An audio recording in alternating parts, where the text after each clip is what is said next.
Hello everyone, and welcome to the Transatlantic Call-In Show. This is the place where you get to call in and ask any and all questions you have about anything trans-related and ask those questions to two trans people. So here we are, two trans people. Can you believe it? Never been done before. I'm Arden Hart, and with me today is the brilliant lab coat wearing, except not right this minute, Dr. Ben. What's up, Dr. Ben? I'm not wearing. I guess I gotta wear the coat next time. Come on. This is branding. Yeah, so I got done taking 16 hours worth of board exams yesterday and today, and throughout this whole time have been arguing with anti-abortion people on Twitter, which my fault for making my algorithm now all anti-abortion people on Twitter. That's good. But yeah, it's been good fun. I'm hoping to, change topic a little bit today. And if anybody has debates they want to bring us about trans people and why trans people shouldn't transition or... what the fuck? Oh, did Call-In Studio do a thing? Call-In Studio just did a thing. Hold on. It did do a thing. Wow, it restarted the show. Hold on, everyone. Go, you can... Okay, no, I think we're back. I think I just need to,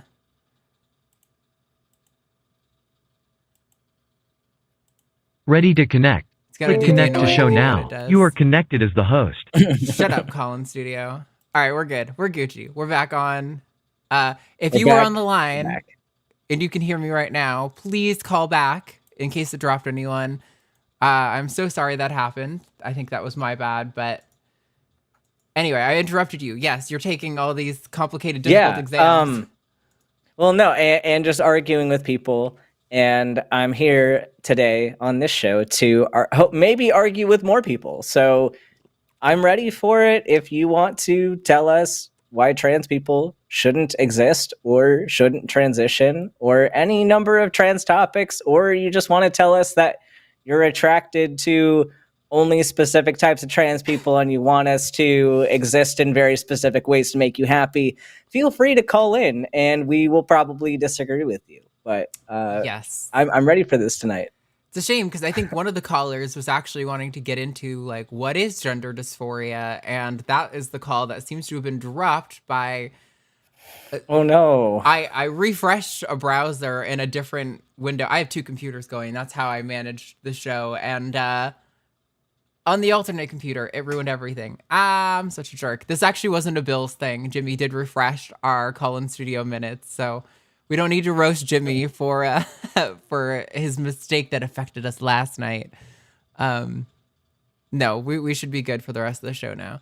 So, okay. As you guys know, on the show, we like to do little polls, just kind of talking about current events and things that are going on. So we're going to look at last week's poll and see those results and talk about it a little. So last week's poll was, is it likely that Republicans will keep losing elections if they maintain an anti-trans agenda? 68% said yes, and 32% said no. So I looked at the comments of some of this, and it seems to be that some people are arguing, despite the fact that I think we made the case pretty well of why it might be an anti-trans agenda that has affected outcomes in certain elections. A lot of people felt that that wasn't why they're losing elections, and that they're actually losing elections over the abortion issue in particular. And that may well be, but 68% did say yes, and I think it does kind of make them look bad when it's, American people are struggling in so many different ways. We're dealing with the crisis in Israel, and like Americans feel very strongly about that, and our leaders aren't seeming to represent those interests at all. So I think American people just care about other things, and they're probably sick of like banging on this drum about, the big scary trans person, even if they agree with some sentiment there. But what do you think, Ben? Yeah, I think that like possibly the abortion conversation is more of the factor keeping Republicans losing at the moment. But I think that this draws attention to a very important point within their reasoning for using the anti-trans rhetoric as important piece of their platform, because I mean, for a while now and forever, like they've always had a scapegoat to kind of make the bad guy in the situation, and they were clearly doing that with gay people, and now they're doing it with trans people, and this was their way of trying to unite the Republicans to say, well, we might differ on these other things, but we all agree that this is a problem. And so they try to use this one issue to bring more people to vote for it. But the issue is not working for them anymore because there are other issues that people find to be more important. So this one issue that they've decided, this is our easy way in, like this is our way to say that we are scientifically based, because of course it isn't, but a lot of people think that this is basic biology. So if you have somebody that's on the fence and they think, oh, well, this party, goes with what I know is scientific and this other party doesn't, okay, that's enough for me to stay over here. But, if they care more about these other issues, like they can't just keep going back to this one point that they think is legitimate, because people are not seeing that as the main issue. So it's almost a distractor. And I kind of like that people are kind of seeing through the fact that this is a distractor of a cause. Like they don't, at the end of the day, these people don't really care. At least I don't think they really care about trans people. I just think that they know it's an easy argument that they don't have to put a lot of brain power into in order to get votes. And so I like that they're losing the hold on that.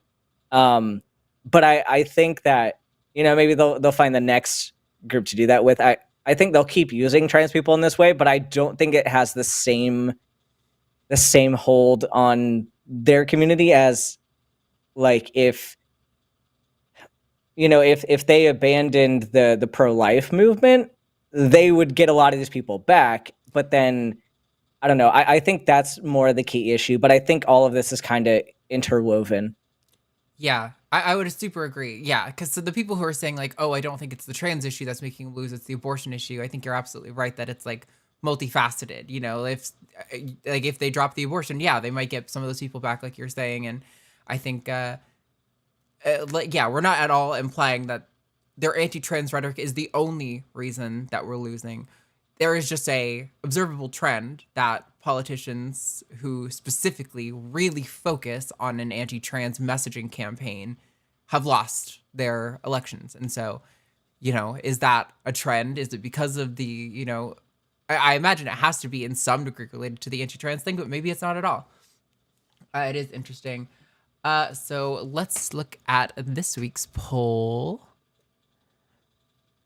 You want to hit this one? Yeah, the poll this week is, do you have a close personal friend who is trans? And you can answer yes or no, because really, I mean, this is a binary of a question. I know we talk about, the nuances of things that are binaries and things that aren't binary. This is a binary question. This isn't like you either do or you don't have a close friend who is trans. Mm-hmm. And I think there's an important reason why we're asking this. It is Trans Awareness Week. So I think we're going to highlight tonight a bit more about what awareness is, and also kind of what it means to, be an ally for the trans community. And I know there are a lot of different opinions on, what makes somebody qualified to talk about trans issues, and then like, are you a real trans ally and all that? But there are a lot of people that, will try to speak on behalf of the trans community that really don't have any relationship with a trans person. Like they'll have some acquaintance who's trans, and I mean, that's fine. It's great, but it's hard to really get to know the issues behind the trans rights movement when, you're limited to, my coworker is a trans person. So I know you might have had some more thoughts on this one, Arden.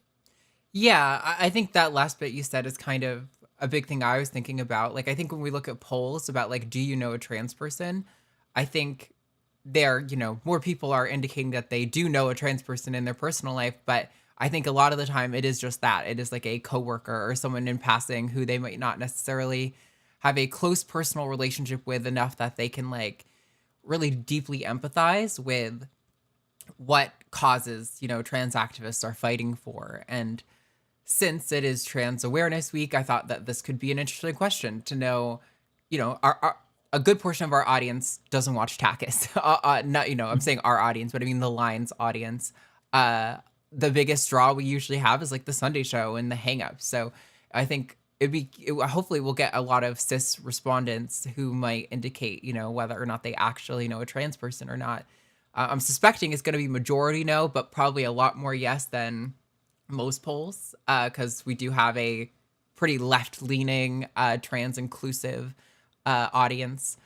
But yeah, I think it'll be interesting to see. Kind of like you were saying, yeah, they're just, I think having people be, a big part of awareness is understanding what struggles we're facing, how we're discriminated against, and like in what ways policy or, cultural sort of beliefs can positively or negatively influence trans people's lives.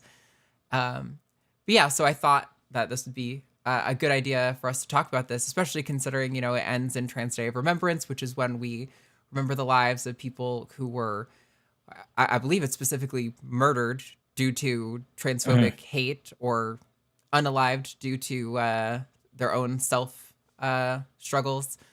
Trying to be careful with monetization or whatever. Yeah. But yeah, I think it's, I'll tell you, I have an initial feeling when people talk about Trans Awareness Week, which is kind of like, God, I think we're too aware. Can we stop being so aware? I would love to stop talking about trans issues all the time.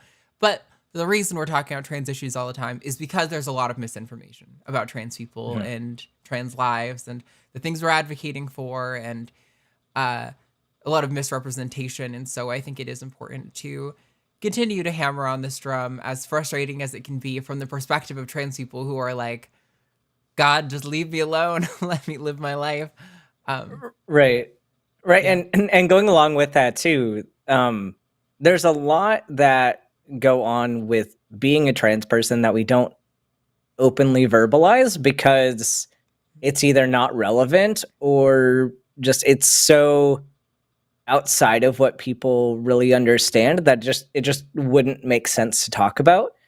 And so having an advantage of having a close friend who is trans, you can hear some more aspects of the story that aren't really talked about. Like when I was working on labor and delivery, I had a couple moments where I've said some things, and then like the person I was working with just had no idea that was an issue that I would be thinking about. Like we were just walking in the hallway, and I saw that there was a gender neutral bathroom somewhere, and I pointed that out. I was like, oh, that's cool. Like, I'm going to make note of that being there.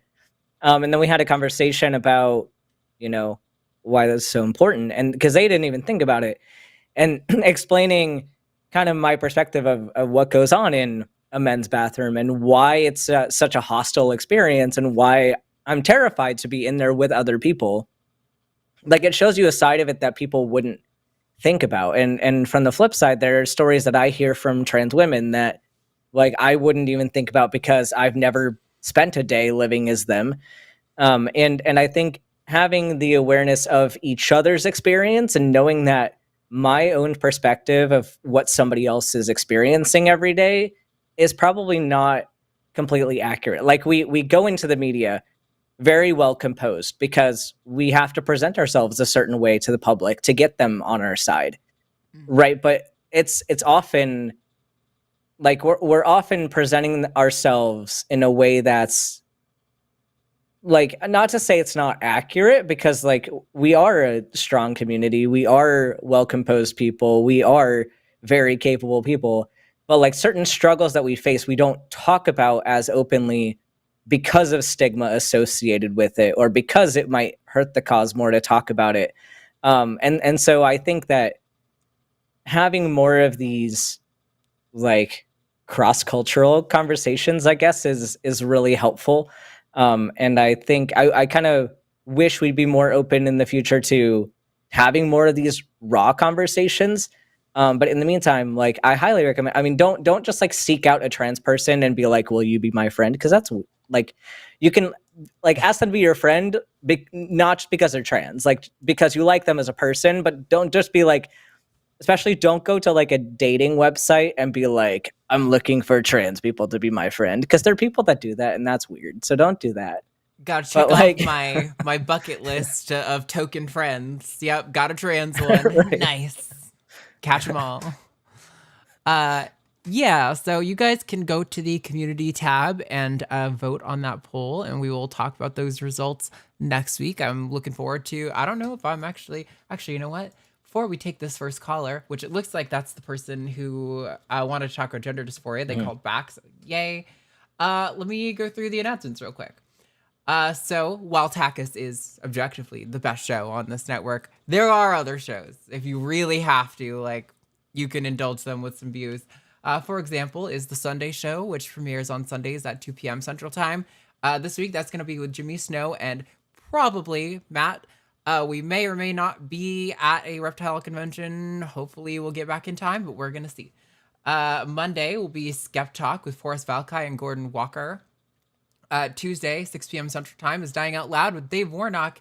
Next Wednesday is going to be The Hang Up, and we don't actually have a guest scheduled for that one. And Thursday, all I have on the schedule is Event with Jimmy Snow, not even Takis. So I don't know what's going on there, Jimmy Snow. But we're going to figure it out. Oh, wait, I think that's Thanksgiving. So maybe that is what's going on. Yeah. Right. Okay. That might be. I guess you won't see Takis next week, but you'll see us the week after that, and you can tune in for that cool event with Jimmy Snow for Thanksgiving. But so you know what that means? If you have an argument that you want to have, you should call in tonight. Yeah, we probably won't be able to next week. Oh wow! Because I opened the thing, I had added lines, but when it shut down and I opened it again, it opened with only one line. So there are, if you got busy signals, there are open lines now. There are 5 open lines. So get those calls in. We would love to talk to you. But first, we are going to talk to SB in India. SB, you are on the line. What's going on? Are you there? Oh, hold on. Let's see. It looks like we might have. There we go. Now we can hear you. What's up? We can hear you. Yeah, so I'm new to this. I'm just asking, should I be following online, like on YouTube, or should I just mute the audio? You can just mute the show and we'll just talk right here. Yeah, okay. Sure. So sorry, I'm a bit nervous. As I said, it's my first time. I'm rambling. I might ramble a little bit. No worries. Sorry. Yeah, so I'm from India. Wait, should I start? Or, yeah, go. Yeah. Go for it. Go for it. Okay. Yeah, so I'm from India, and so there's not really much in the like trans resources exactly where I am. Like I don't live in the cities either. Like it's more of a suburban region, and it's very isolated. I know literally 0 trans people around me, and in college I have known I think 1. So I have known like 1 other trans person in my life, basically. And even in the queer community, like people, and maybe there were more, but no, like didn't reveal themselves.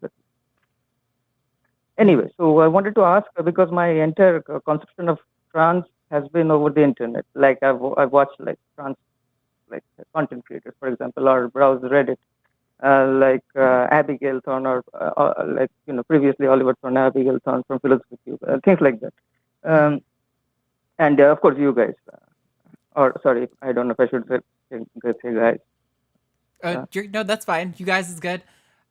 Yeah. So you're saying you don't really know trans people. There's like a question. So on the call screen notes here, I'll just do this. Yeah. So I wanted to ask. So the thing is, so what I noticed about trans, I don't know, characteristics online seem to be a bit different from what I experienced. So I wanted to ask for some clarification and insight regarding that.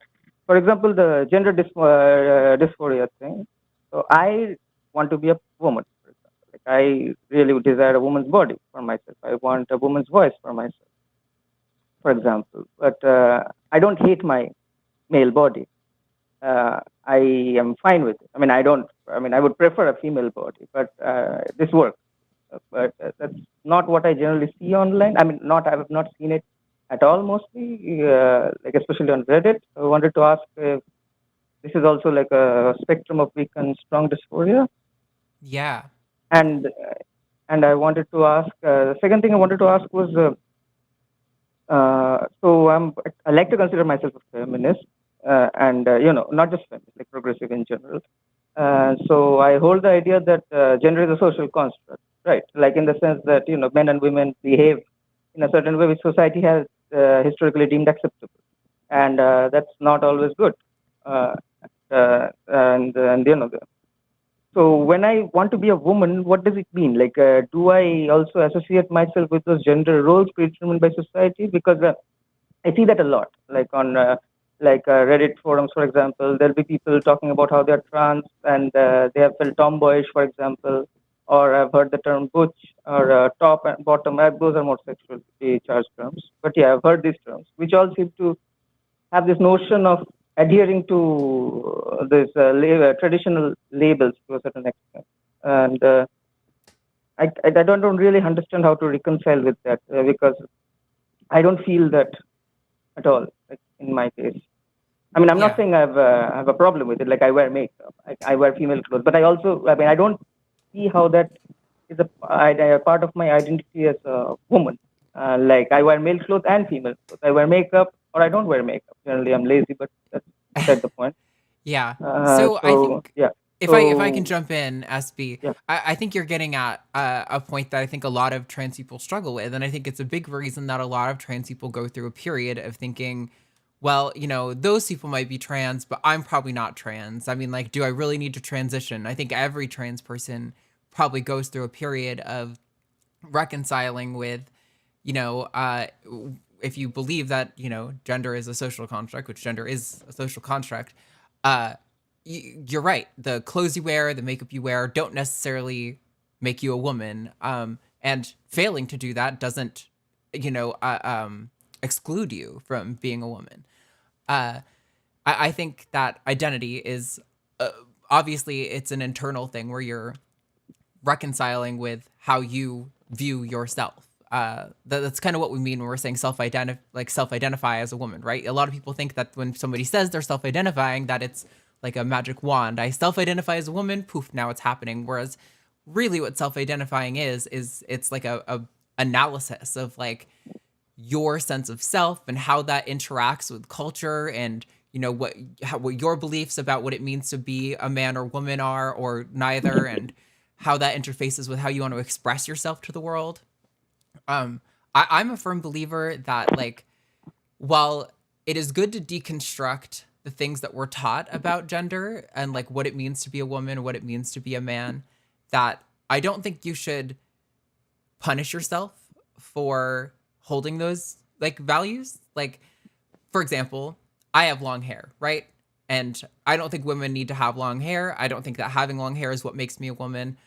I just like having long hair. Probably part of the reason that I like having long hair as a woman is because of society teaching me that that's what makes a woman pretty, or that's what women do, or something along those lines. But I don't think just because that's the case that I should have to like cut my hair to prove that I'm a woman no matter my hair length. You know what I mean? If that makes me feel more comfortable in communicating my gender to the people around me, I think that's a perfectly valid approach, because a big part of gender is communicating to the people around you how you feel internally. I mean, that's what gender expression is, right? So I think it's good to be critical for sure of like, where these values come from and making sure we're not imposing those on other people. But I also think it's totally okay to acknowledge that despite the fact that I realize there's maybe problems with this is how I was raised, and this is what makes me feel comfortable, and this is kind of how I know I can communicate myself to society. And I think that's all right. Ben, do you want to jump in on that? Yeah, you covered a lot of things that I agree with. I'll go to the one specific thing that you said, SB, about your body, and like you had a statement of like you would prefer to have a woman's body, but you don't hate the one that you currently have. And I want to say that Yeah. that doesn't exclude you from possibly being trans. So I'm not going to put suggestions in your mind of who you are and who you are not. That's your journey, and for you to figure out if you're trans or if you're not, if you're like your gender is something that is for you. But I can say that like it's very common for trans people to have those kinds of feelings. Many trans people want the other body type and don't like their current body type. And that's one way that people feel. And then there are other trans people that really don't mind the current body that they have. And that's also fine. It's just people have different ways of manifesting their gender identity and their gender dysphoria. And that's totally fine. It doesn't disqualify you. It also doesn't qualify you.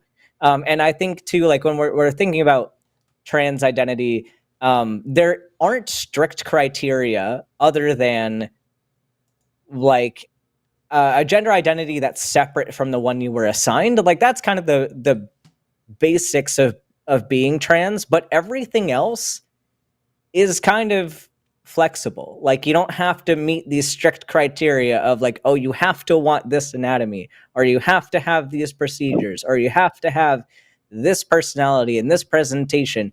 Like no, like the only like basic definition of being trans is that your gender identity is different than the one you were assigned at birth. So anything else that is you, like is totally up to you. Like that's fine. I know there are plenty of trans people that have not ever considered getting a surgery and never want one. And some of those people that don't ever want a surgery, just they don't think that it's meaningful for them, or they don't desire to have one. And that's totally acceptable as well. So I know for me, physical characteristics were something that mattered in terms of my dysphoria. So having top surgery really made me feel better. And in figuring out my own gender identity, it was really helpful to think about the body type that I wanted to have, because that helped clarify things for me. But that's just my experience. And other people I know, especially a lot of my friends in the non-binary community, they have very, very mixed opinions about anatomy and what they see as the anatomy that they'd prefer to have or not prefer to have. And so really there aren't any rules in terms of that. And I know that's probably not helpful because it probably just gives more questions than answers.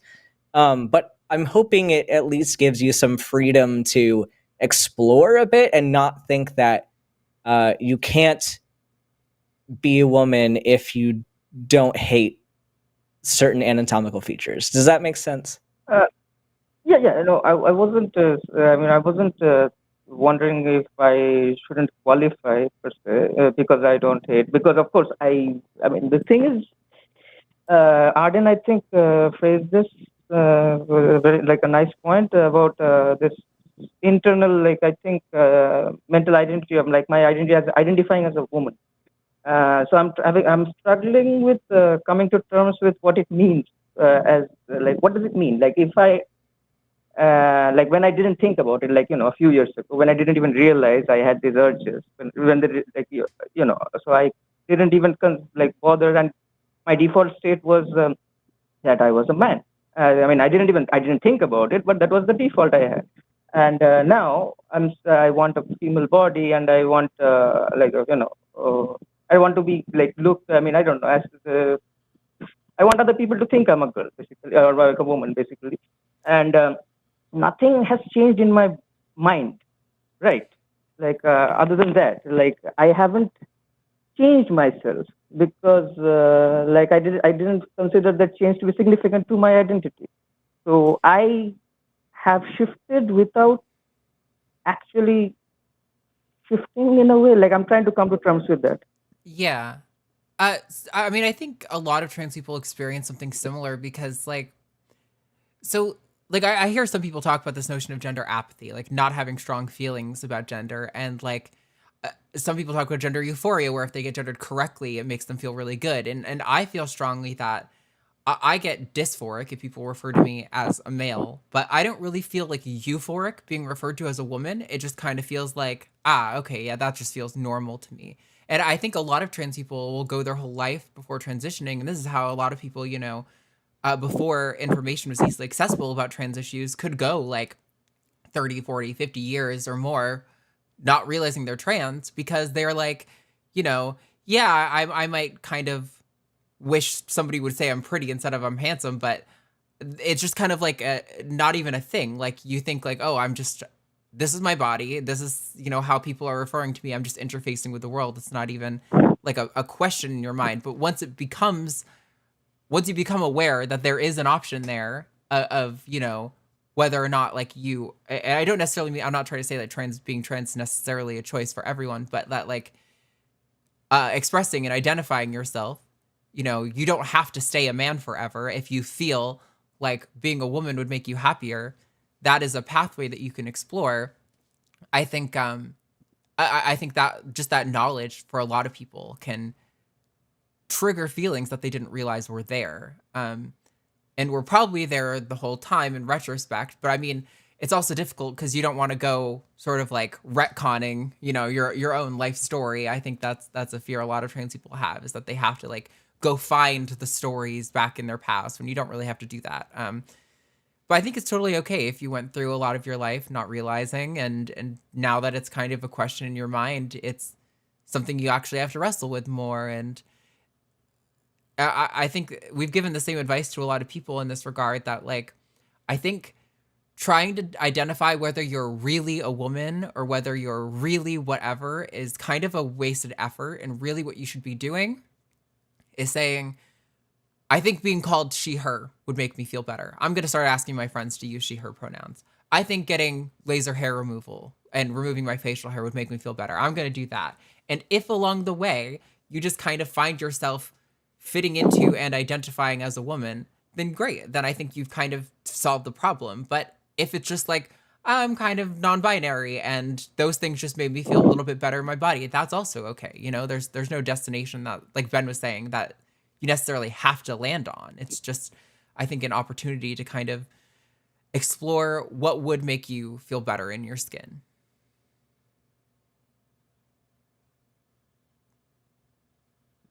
Yeah, All I right. co-sign Yeah, that. I co-sign that.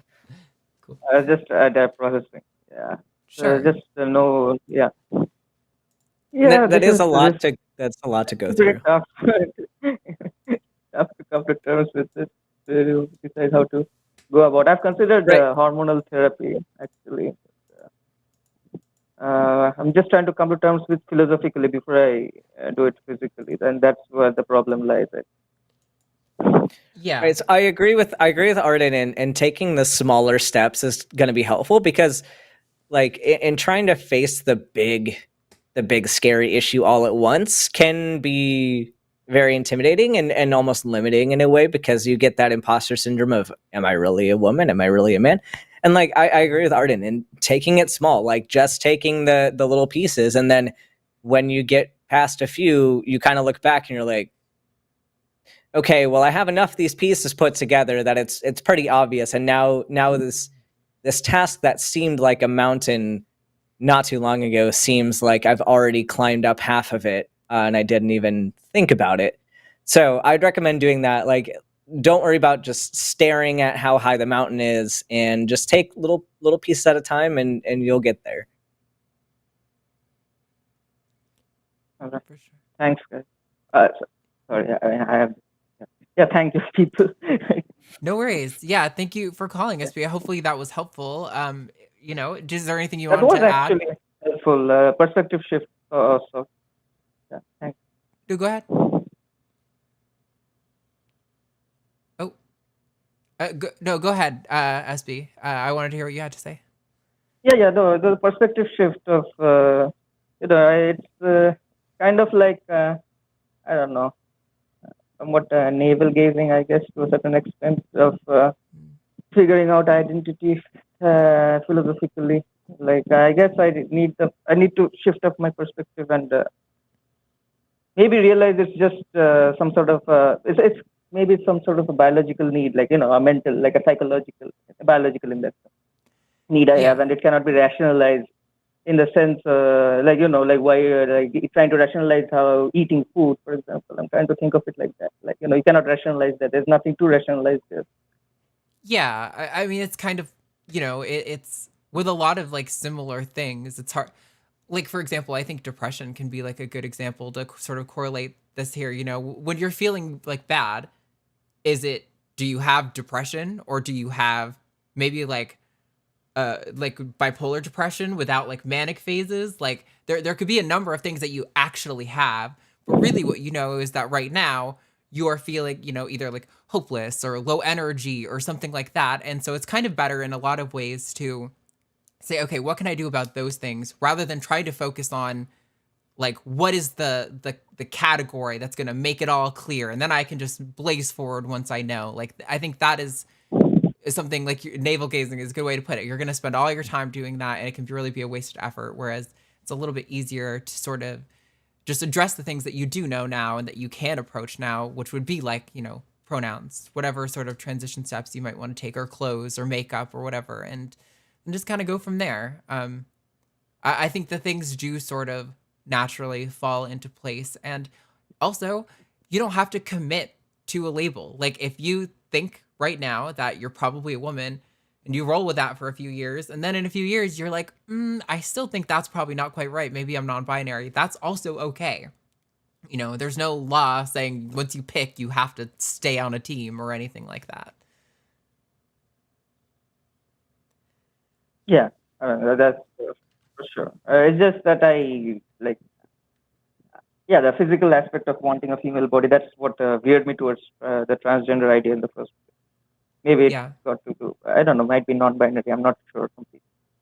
Yeah. Well, I hope that you, take digest some of this, see if it's helpful, and sort of apply it. And if you want to call us back in like a month or two with how you're kind of updating your, refining your approach, we'd love to hear it. And we're going to move on and take a few other callers, but thank you so much, SB. I think this was an interesting conversation.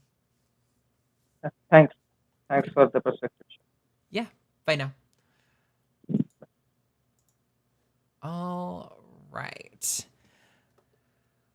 That's definitely I think everyone does that, right? You start being like, oh, but am I really a woman? And you spend so much time on that question. And like, I genuinely have just kind of like abandoned it together. I don't care if I'm like really what I really am. It's like such a fruitless effort to spend time thinking about. Like, yeah. Right, because then you just spend your whole life trying to prove yourself to other people instead of just like existing and being happy. Yeah. So exactly.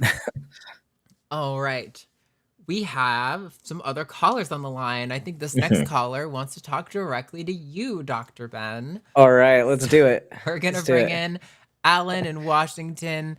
Alan called last week, and I was not able to give him maybe as thorough advice due to having no awareness of anything medical or health related.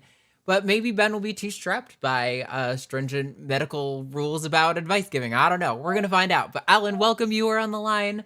Let's get into it. Hi. Sorry, I'm like I said last week, I'm not great at speaking, and my communication skills are absolutely terrible. No worries. I'm in a situation. Okay, I'm actually going to try to recap a little bit from last week. I didn't provide enough information, and I realized I gave some wrong impressions.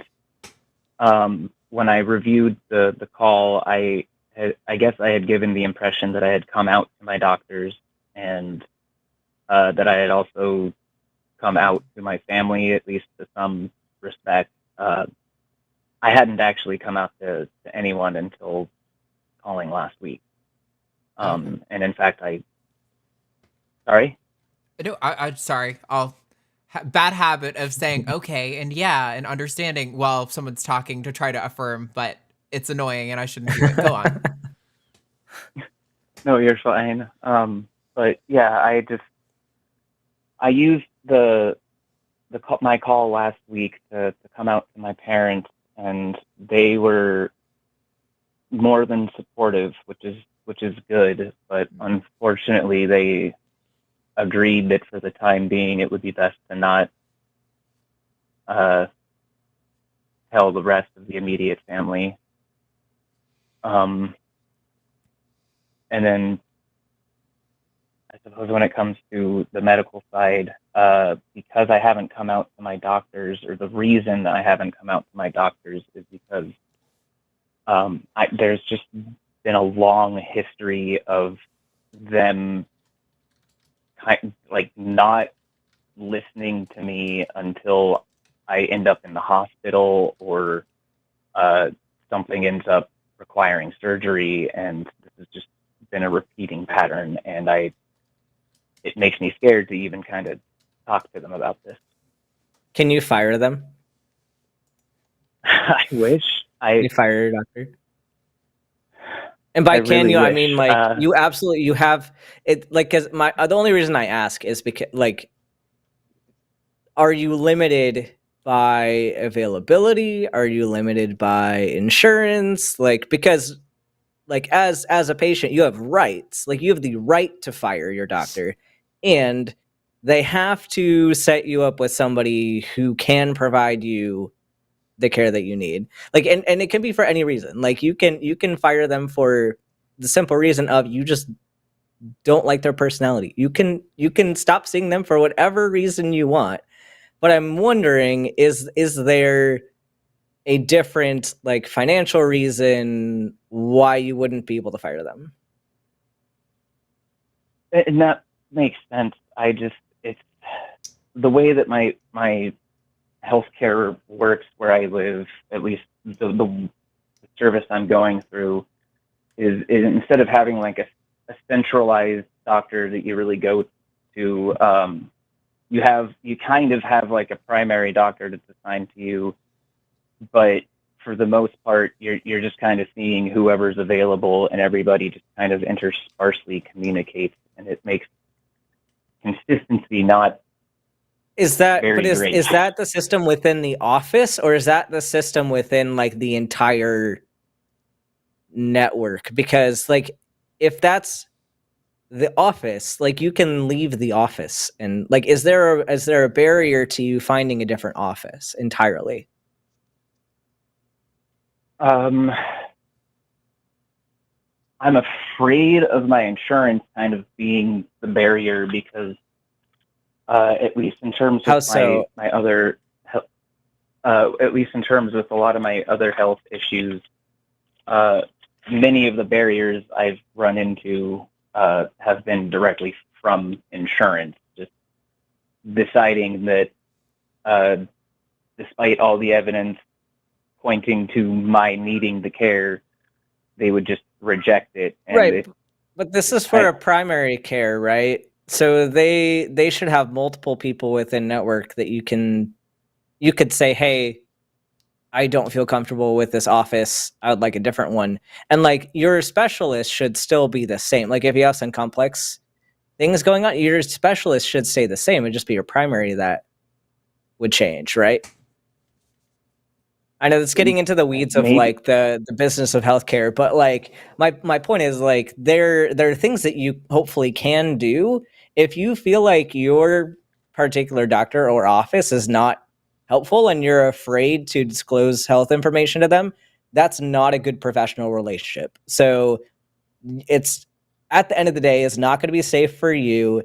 It's not going to be productive for really anything, and it's just kind of pointless. So, like, for your safety, if possible, I would recommend finding a different office that could take over your primary care and finding somebody that you would trust to tell that information to. Because if you can't establish a professional relationship, then, like, what's the point of seeing those people at all? Like, if you already mentioned multiple other reasons why you can't trust them, then maybe that's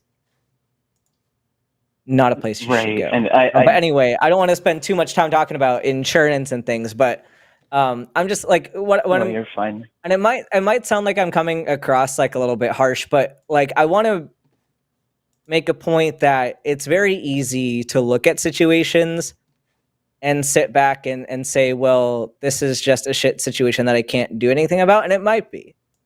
Like, there might be some things that we really can't do anything about, but I think like there might be more options if we explore them.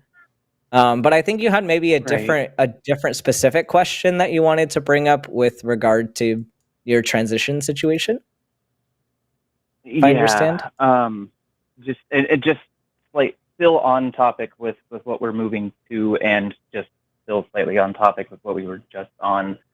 I am absolutely terrible at advocating for myself, and that's just part of it. But when it comes to my transition, I have a urologist who's pressuring me to get some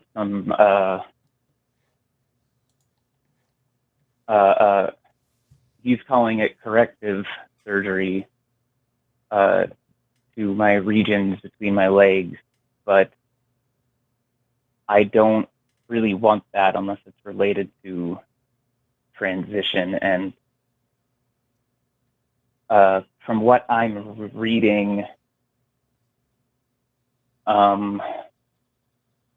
is what specifically he's saying that I have a really bad case of what he called phimosis, and that it might require like I said, as he called, corrective surgery. But from what I'm reading online, if you want to do transitioning, you kind of actually want that. So this is a bit different of a situation, and like if what I'm understanding is correct, this isn't somebody that's trying to oppose your. Well, no, it doesn't sound like this person is trying to oppose your transition. Like if this is like a urethral stenosis, like that's more of a concern, like a health concern. Like this isn't something that the person's. What was that? Sorry, I'm phimosis with a PH. Oh, phimosis. Okay. Okay. Yeah. Okay. Sorry. I guess pronunciations are. Yeah, I mean that's the thing is, like, whatever the discussion is between like you and your urologist, like I think you need to have a conversation with them regarding like, hey, if you don't want particularly like cosmetic procedures, like make that note, like use language to say like, hey, I don't want any procedures that are going to be purely cosmetic unless it's transition related. But I maybe like get some more answers from them about like, do they have specific health concerns for this procedure? Like, are there health reasons why they want you to consider this? Because my thought is, as a physician, is that there might be an actual health reason why they're recommending something and not just trying to oppose somebody's transition. So I think like there's a lot of thoughts that people might have about like, my doctor doesn't support me because they're trying to tell me X, Y, and Z. Like, and that's probably not their intention. More than likely, their intention is they have a particular health thing that they're trying to address.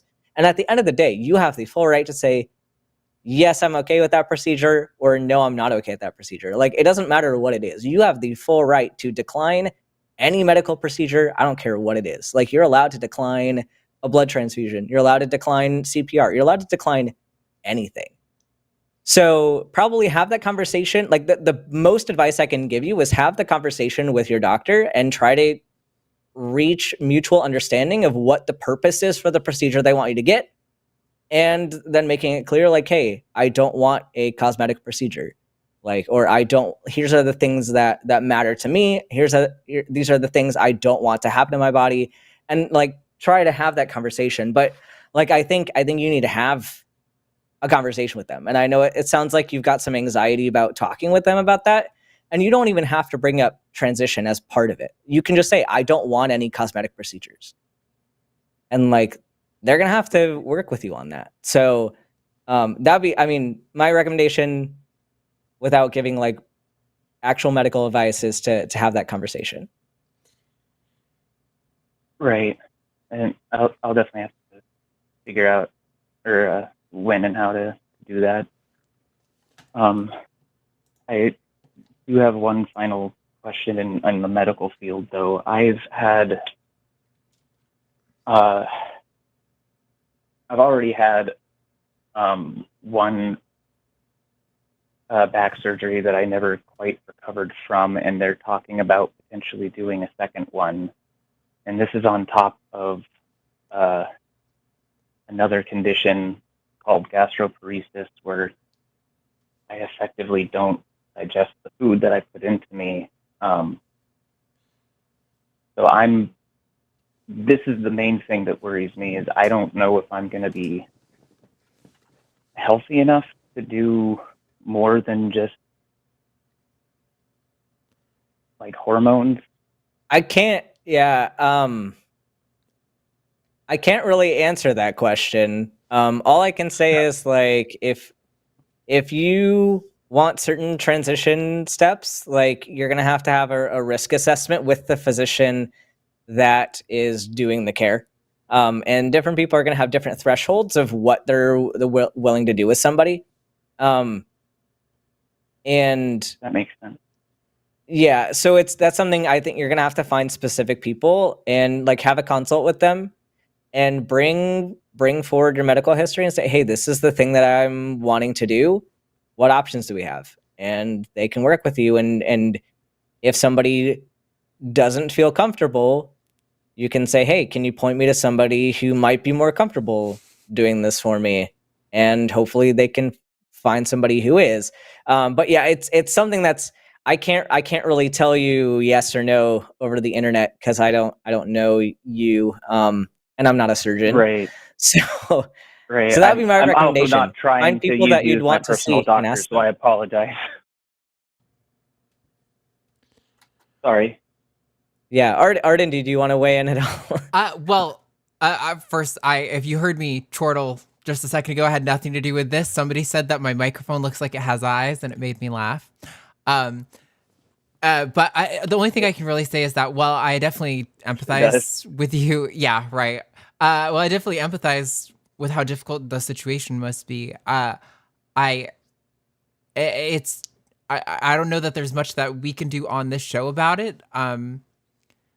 So I mean, if you have a good conversation with your doctor and you're feeling like, you have some, thing you want to offer to the chat or the audience about like how health conditions might intersect with transition care, or, if you have a positive experience and you want to share that, we'd love to hear that. But as far as like, you're having these barriers to transition, I definitely want to like empathize with you, but there's not much we can offer in that situation. Does that make sense? Yeah. There's not much we can do here on the show for that. It's a very hard thing to address. Yeah.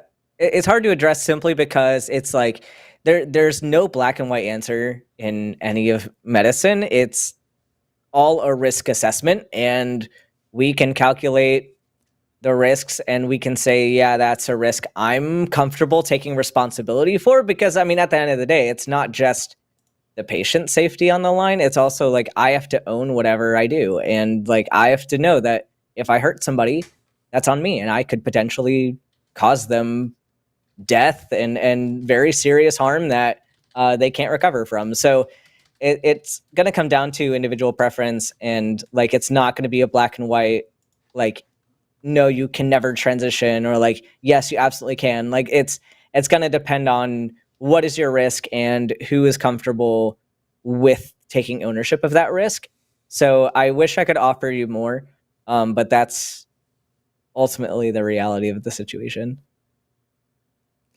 Right. And it makes sense. I'm just, as I said, I'm absolutely terrible at advocating for myself, and it's just, that's a big part of my anxiety in terms of all of this. Yeah, I definitely relate to that. I think I struggled with that for a long time, and I think a lot of people do. But yeah, I think unfortunately, there's not much to help that other than exposure to doing it and seeing Right. how it goes. And if it helps, Right. your doctors are just people. Like that, they're literally just other humans in the same room as you. We communicate in the same language. We have the same fears and anxieties. Like we're just people, and like we can be just as awkward and just as uncomfortable. So hopefully you can not think that there's too much of like a power differential in that. Because like there are definitely sometimes where I feel like I'm not all that knowledgeable on things, but yeah, and Right. with that, Alan, we're gonna have to let you go because we have 4 callers on the line, and our screener has to run at the 90-minute mark. So thank you for calling back. I hope there was something helpful in there. I know Ben definitely gave you more information than I could have, but yeah, I mean, definitely if you want to call us back and update us on any of the things we talked about, we'd like to hear about it. Okay. Yeah. Well, thank you. Yep. Have a good day. Thanks. You too, Alan. Bye. Alrighty. Real quick reminder that once we get through these calls, we're going to move on to super chats, where if you send us $5 or more in a super chat, we will read them live right here on the show. So if you want to make us say stupid things, there is a great opportunity there. And oh my God, I can't believe you guys kept pointing out the fucking eyes on my microphone. I was like, this person I can't is like unsee it pouring now. their heart and like about all these struggles they're going through, and I'm about to laugh because of chat. Okay. I would like to get through all 4 of these calls though and give them a fair shake before our screener has to run. So I'm actually going to close out the lines real quick. So we're not going to take any new calls right this minute. We're just going to get through the ones we have. So we've got Pip in the UK. Pronouns are they, them. Pip, you are live on the line. What's going on? Fantastic. Can you hear me okay? Yes, we can. Yep. Okay, fantastic. Just a heads up, I am quite a loudspeaker because I'm a bit deaf myself. I have already turned the mic volume down a bit, but I do apologize if I shatter any eardrums. That's kind of part of the course. You're at a good volume right now. The question I wanted to ask was about doing science to examine the facts about, being trans without excessive pathologizing, because I am very keenly aware of how there are trans medicalists who will insist that if you don't have physical gender dysphoria or you don't want to go through X number of surgeries, then you are not trans. And that, of course, to put it extremely politely, is not. Being trans is far more complicated than that. But at the same time, I'm sure that, like me, everyone here is a science-minded person. I mean, one of you is a doctor. And as such, we like to understand our world and what makes us tick. And so while there may not be one singular causal factor of being trans in general, it might even be a cluster of different phenomena. I don't know. I'm not an expert in that regard. But what I'm thinking is that can we still do science, and can we consider what there might be going on in the human mind that causes this phenomenon, which we call transgender, and also acknowledging that there is a large, social aspect of it, because we are a social species, and so therefore we, a lot of our social interactions inform our daily behavior. Yeah. I mean, I'm gonna make the quick statement before I know Arden's gonna want to jump in because she has got that psych background, but I do want to say I am part of the camp that views social sciences as legitimate as physical sciences, and luckily sociology is a great science that we can use to help out with this in studying things that do have social causes. But I'll let Arden jump into what she's probably excited to talk about. I mean, I think it's a really good point that, in social sciences, we already have a lot of modes of approaching, studying different groups of people. Like, I think race can be a good example. We there's a lot of studies studying a lot of different factors about people of, different skin colors and different ethnicities and backgrounds and things like that. And I don't think those pathologize them. And there's a lot of really useful information that we can get out of that about like the ways in which those communities are like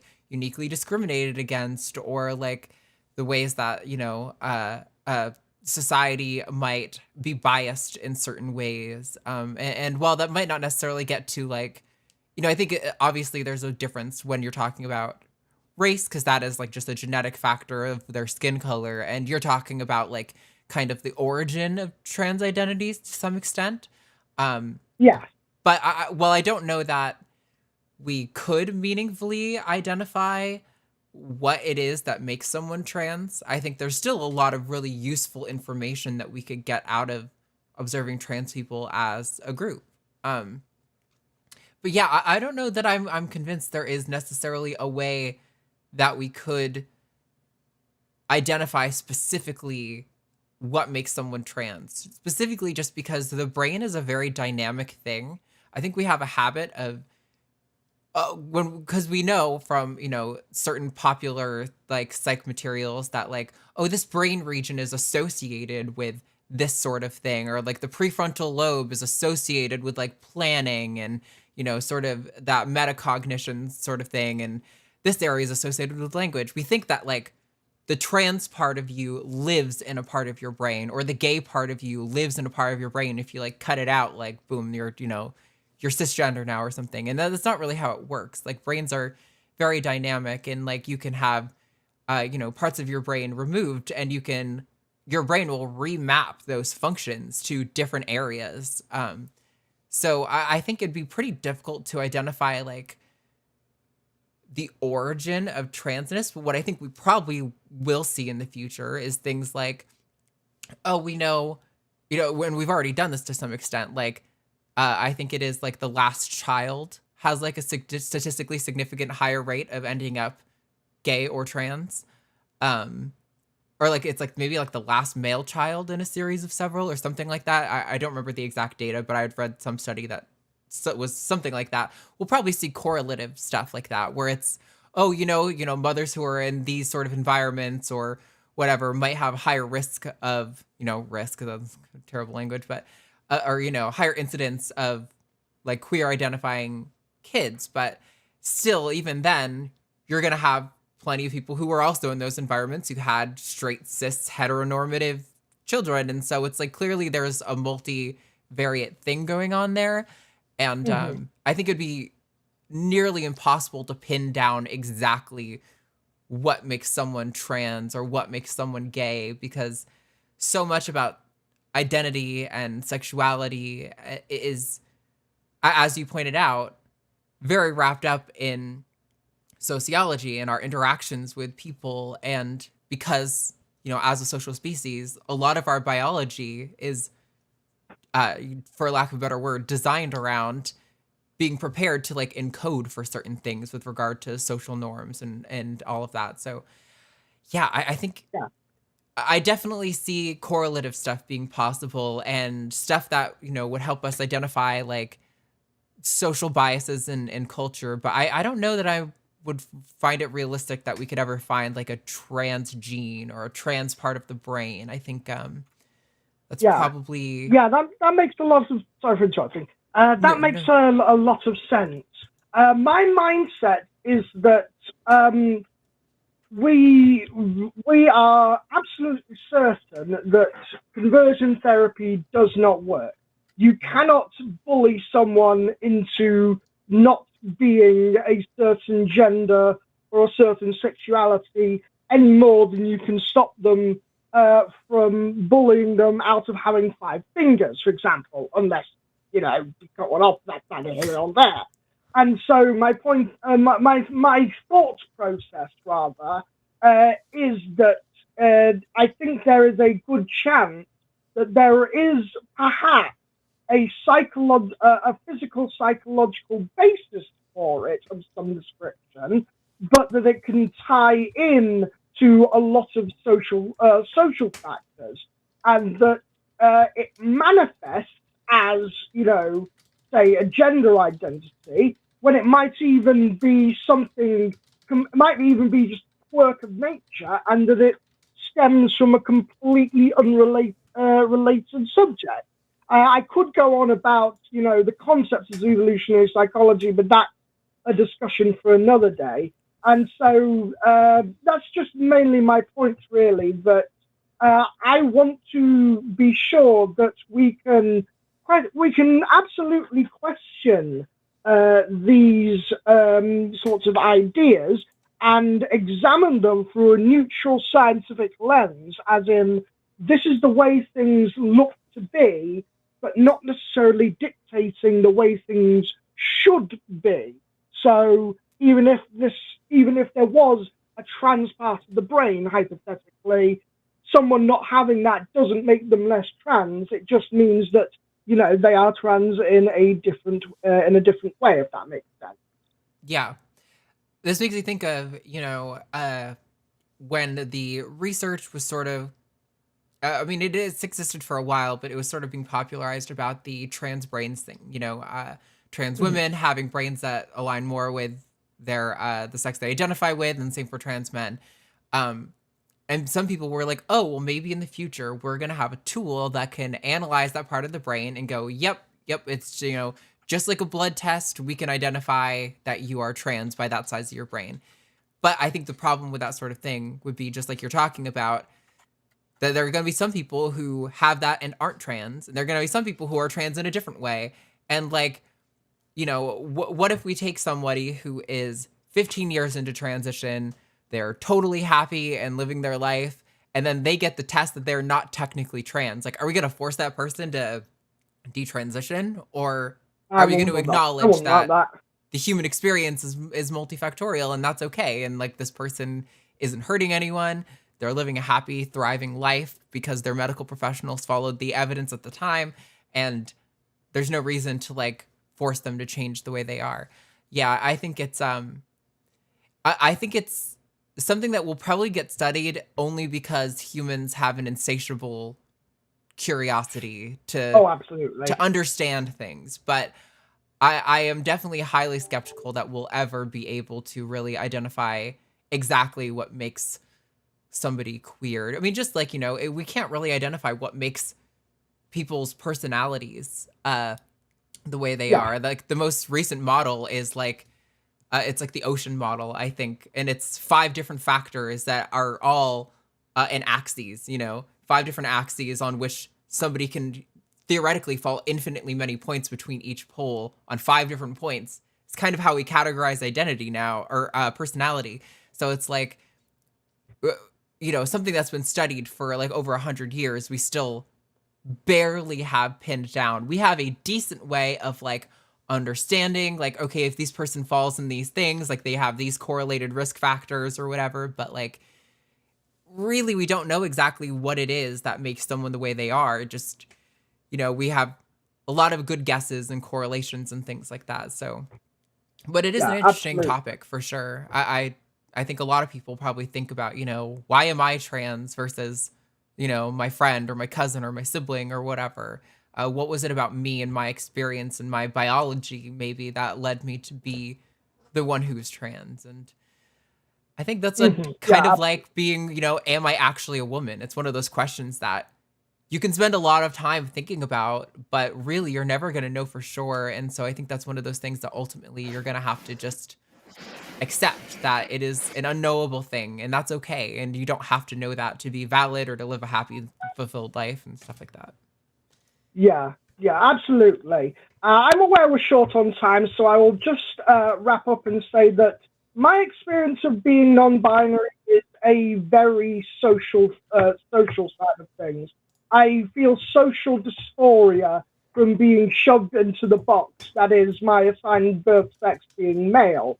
And so I desire to present myself and define myself as someone who is not strictly defined by either masculinity or femininity. And so because we are social creatures, and as you say, very curious creatures, I think that is going to be the one thing that we should always keep in mind as a thing in the background, no matter how much we study, is that a lot of our lives are defined by our social interactions with people. We survive as humans in a society. We live in a society, I know, shock horror, but we exist in a society of people because of our social interaction. And so as long as the social welfare of humans is always kept as the number one priority in any scientific study we do, then we can, temper our curiosity with that level of humanity, if that makes sense. Yeah, I absolutely agree. I mean, this is why there's so many things we probably could really solve about, like, just different issues afflicting humans. But unfortunately, well, not unfortunately, fortunately, we have standards of what kind of studies we're willing to do because we care about human welfare and conducting things ethically. And yeah, so, but anyway, thank you so much, Pip. I think it is an interesting question, but yes, we do want to get to the other 3 callers before we wrap up the show. No problem. I appreciate the call, though. To you. I'll talk to you another time. Bye for now. Will do. Bye, Pip. Ben's over there writing an essay to someone. I was clapping away earlier too. It's okay. No. So we have 3 callers on the line. I'm gonna take them in the order that they came in. So we've got Dude, then Ben, and then Audrey Cloud. So the order that I said them in, that's the order I'm gonna take you because that's the order you're in my queue. So first up, we're going to pull in. We're gonna take Dude from California. Pronouns are he, him. Dude, you are live on the line. What's going on? Hello, Dude. Are you there? You may have muted your phone. Sorry, I was still muted. There we go. What's up, Dude? Hello? Hi. Yes, I wanted to be very clear about my pronouns. But no, I wanted to first thank Dr. Ben for having probably a different schedule because I normally don't get off work in time in order to call in. So this is great. My main thing is, like, I did want to get your insight on some, I guess, particular anti-trans media things. I mean, maybe we can talk a bit about South Park. I certainly don't want to straw man you about anything. So what I've heard once recently enough is that, like, the portrayal of the man who was a woman in Ace Ventura is actually really hateful. But, like, I interpreted it as a person who was bullied so much that they went insane first, and their only, like, solution was to portray as a woman, slut their way up through the police ranks so they could be in charge, and then act out this grand scheme of murder. Of course, there could be plenty of plot holes, but I never saw it as like, oh, it's showing a trans woman is insane first. Like, what do you think about that? I think this is incredibly problematic. Like, if it is the way that you're explaining, I haven't seen it. But okay. Like the idea that, like, this person is trans because they had a mental illness first is exactly the rhetoric that a lot of people are using to invalidate trans people. So I think it perpetuates some negative stereotypes that we're already trying to fight. And I'm sure there's other things that I could dislike about it too. But I mean, just hearing what you're saying, I can see why it's problematic. Yeah. So, I mean, I watched Ace Ventura, like, probably 2 decades ago now, but I don't really remember all the details. But what I do remember is the scene where it gets revealed that this person, is quote unquote really a man. And is it everyone starts vomiting or just Jim Carrey? Oh. Well, yeah, if I may explain that, because that's the irony of that. You could agree with Joe Rogan. I think a few years ago, he complained how he was kind of upset with the movie. He didn't think it was great, and he felt uncomfortable watching it with his son because he said everyone puked at the end. But I think that was a misunderstanding plot hole. Jim Carrey in the middle of the movie did overreact, puke, and put a plunger to his mouth to help him puke, and just weird stuff like that when he discovered it. But at the end of the movie, they kind of make a point show that the villain, let's call them, kisses the football player he wants to kill. And when the reveal happens, the football player is just spitting. And then it shows like the black guy spitting and rubbing his tongue. And everyone's just spitting. I think it's like a missed detail. I don't know how much it matters. But I think that was the point. It's just they are all maybe, the personal people could be kind of anti-trans or whatever because they're personally upset with kissing a man, that idea. But I mean, that's exactly the problem, right? Like, that's exactly the problem is that, trans women who are women, men are attracted to us. They are interested in us. They pursue us in some way. And then if they find out after the fact that we're trans women, then they think, oh no, I've been tricked into kissing a man when they haven't. And this movie plays on that stereotype. The only reason that that scenario has any impact on the audience is because they're all relating to this, cultural myth that you could get tricked into kissing a man who would be a trans woman and how awful and disgusting that would be. Like, if you want a pass to watch movies that you have some sort of nostalgia with, and by all means, watch South Park, watch Ace Ventura.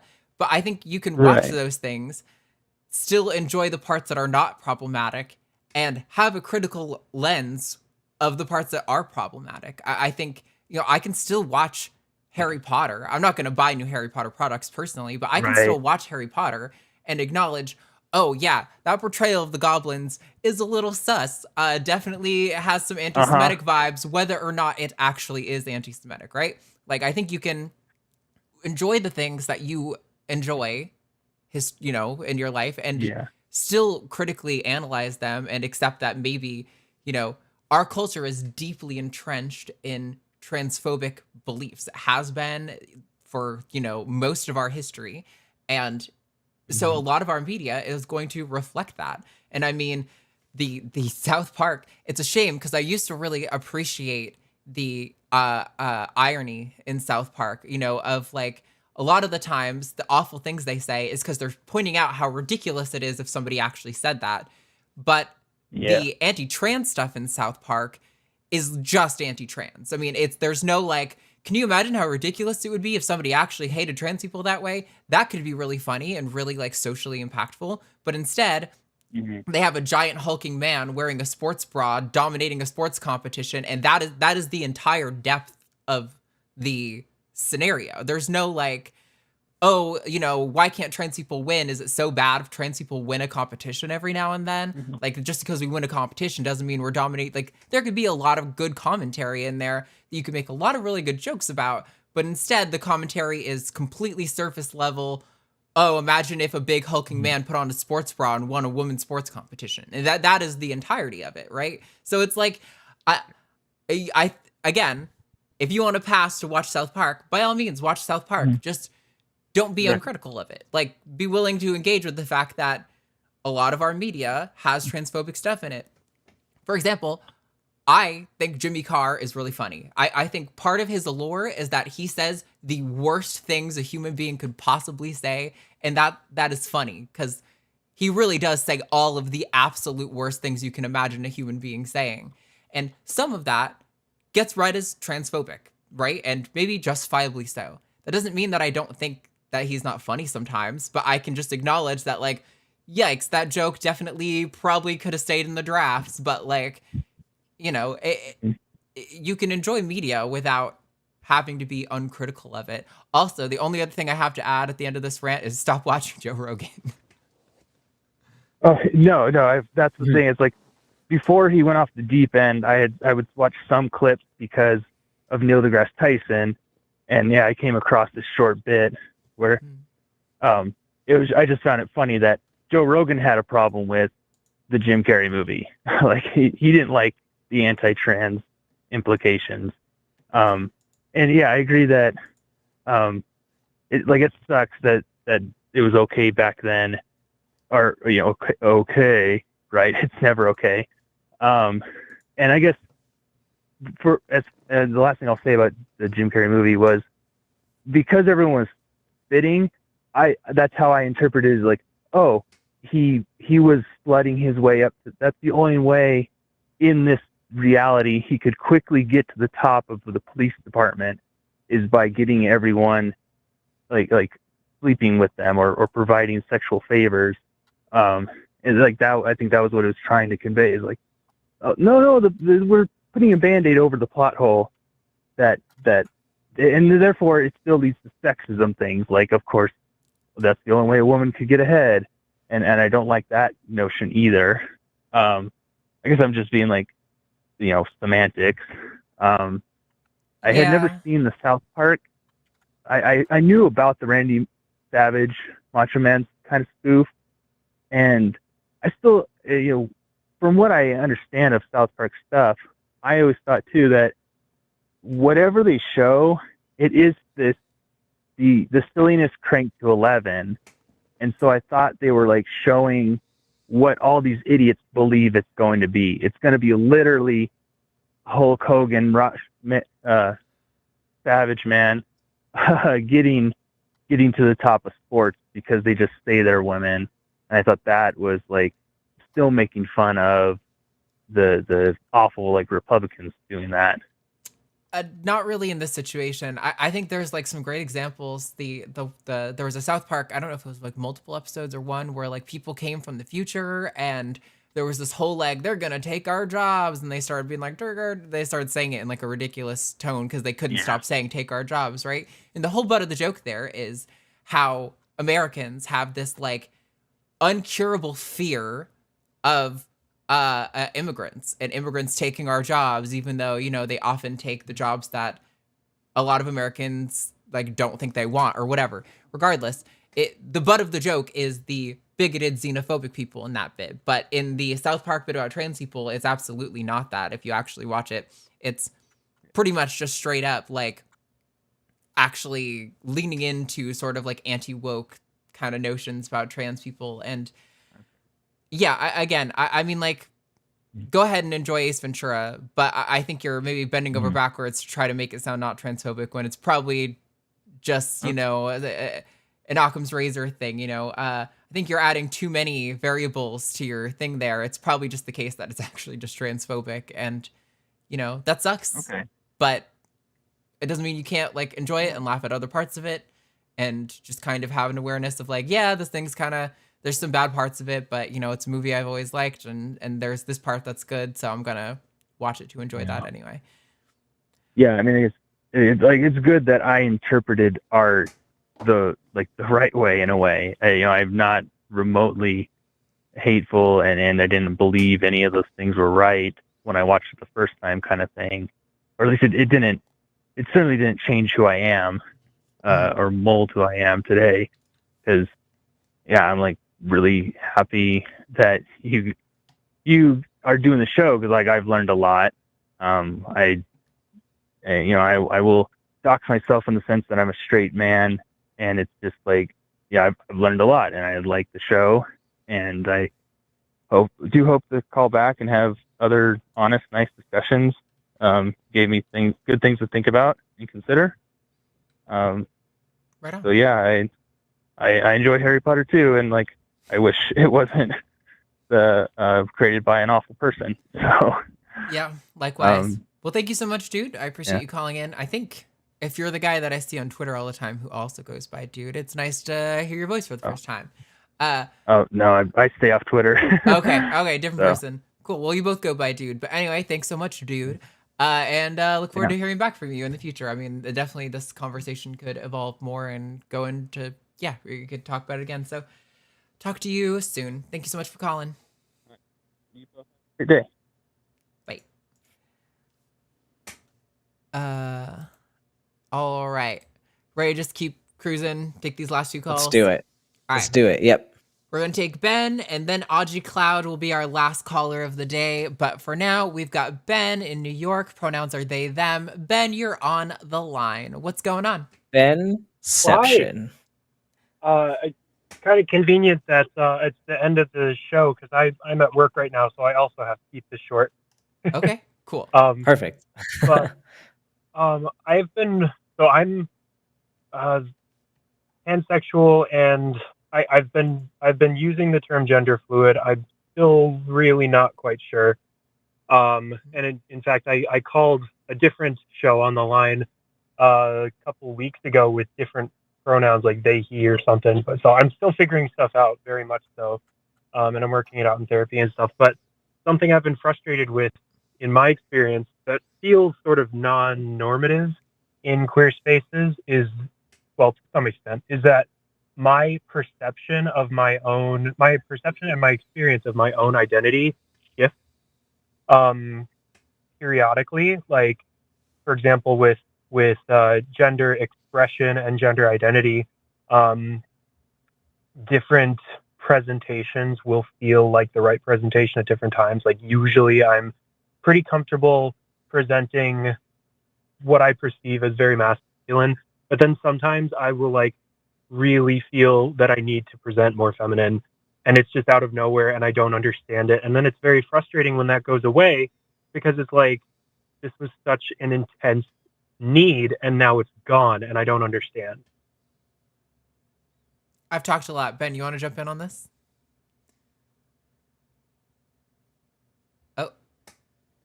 Wait, was that sorry. me? Or no, you can go first. Okay. I'm thinking of a response. Yeah, I mean, I think you're right that maybe in some extent it is like viewed as non-normative. I don't know that it actually is non-normative in actuality. I think most people probably do experience like subtle fluctuations in that sort of thing. I mean, like, even from like my experience, while I always consider myself a woman, there are a lot of days where I'm like, I'm gonna go out in sweatpants and an anime graphic tee with my hair all messy and kind of thrown back, and like maybe that's kind of slightly more masculine. And then there are days where I'm like actually wanting to put on makeup and present myself a lot more femininely. So I think fluctuation is probably normal in all people to some extent, but obviously it's a little bit different from what you're talking about, which is maybe a more dramatic fluctuation. And I don't think there's anything wrong with that. I think I can imagine there's probably some like hurdles where if you're like feeling particularly feminine one day, but people all know you as like he, they, or they, them, they might use pronouns that you're like, man, today that kind of doesn't feel quite right. And it'd be difficult because you'd have to like come at your pronouns maybe like every single day to every person you interact with or something. So I could see there being some extra hurdles to that. But I think probably most queer people are more aware of the fluctuations in their identity than a lot of like straight people are. I mean, like, I'll tell you, like, fluctuations in sexuality too. As like a bisexual person, there are some days where I'm just like, women. And then, but like I have like a male partner, and so it's like I think it's normal to have like fluctuations in your feelings and your sense of self. And yeah, I think that's pretty standard. But yeah, maybe not just quite as much as what you're experiencing, but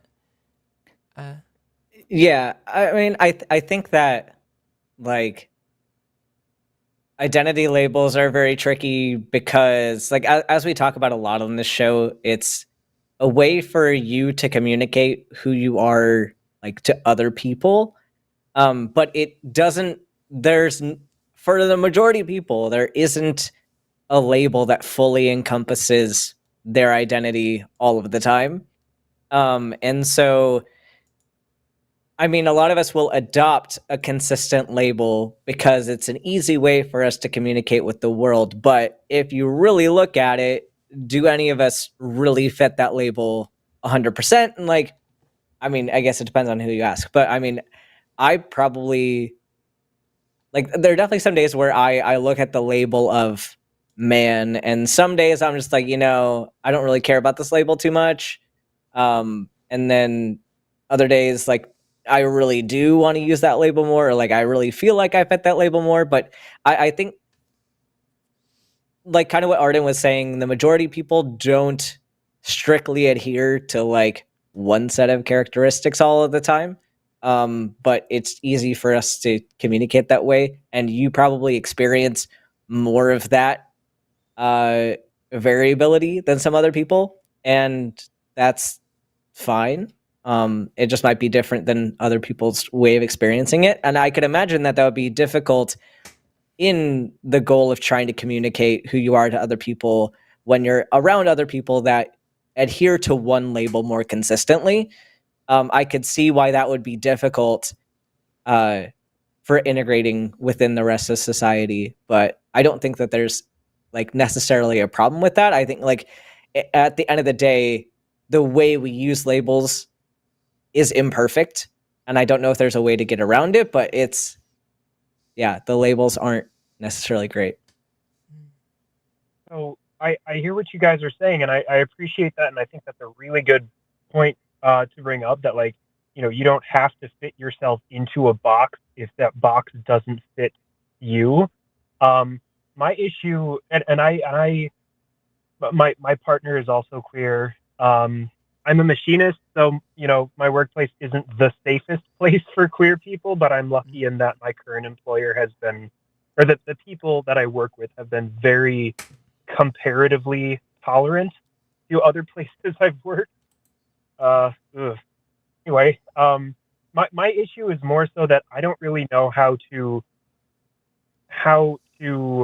make myself feel good about my own expression and presentation. Like it's not even really, I'm not really even at the point where I'm contending with other people's interpretation of my expression. I just don't know how to feel like I'm living both authentically and comfortably, I guess, because like there will be times when my current presentation just does not match, you know, how I'm feeling at that moment, and then later it like does, and it's like, I don't know, it's a lack of like I'll essentially get dysphoria from polar opposite things at different times, and I don't really know how to reconcile that, because it feels like some of the things that I'm having dysphoria over would require, or it feels like they would require more permanent change in order to like sort of ameliorate, and those changes would also give me dysphoria at other times.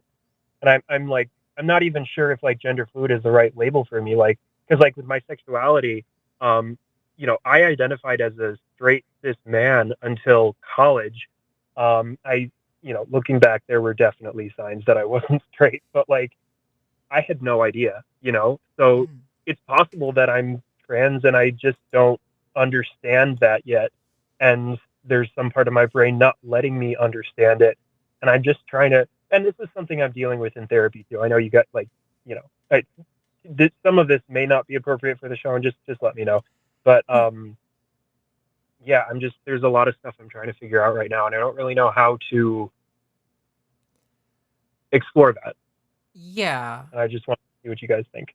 I think I mean, this kind of makes me think of like really early in transition, like how difficult it was to go about normal life chores, really expressing myself honestly, like, you know, going out like, you know, dressed in women's clothes and stuff like that, when before I was like really into transition or passing in any meaningful way.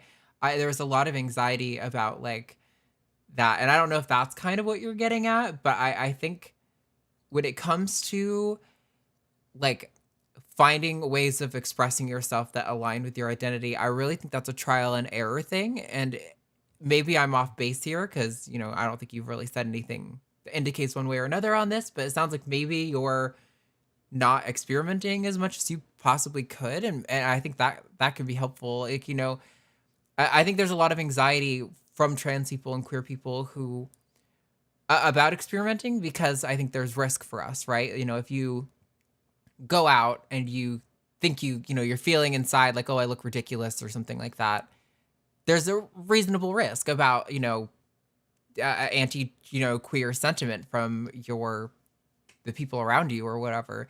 But I think, especially if you go out with a person or with a friend or a partner or someone, I think it can be a good opportunity to kind of like really fully experiment deeply with your presentation. But I can imagine that is also difficult if you're like, well, I don't really want to experiment today. I'm feeling kind of like standard masculine today, so I'm just gonna go out like, whatever. And yeah, I guess you kind of have to like wait for the moment to experiment, maybe more so than other people might. So I can see how that would be difficult. But yeah, Well, is it like that fear of experimenting that's kind of holding you back? Well, it's complicated. I have actually experimented with socially transitioning in the past with sort of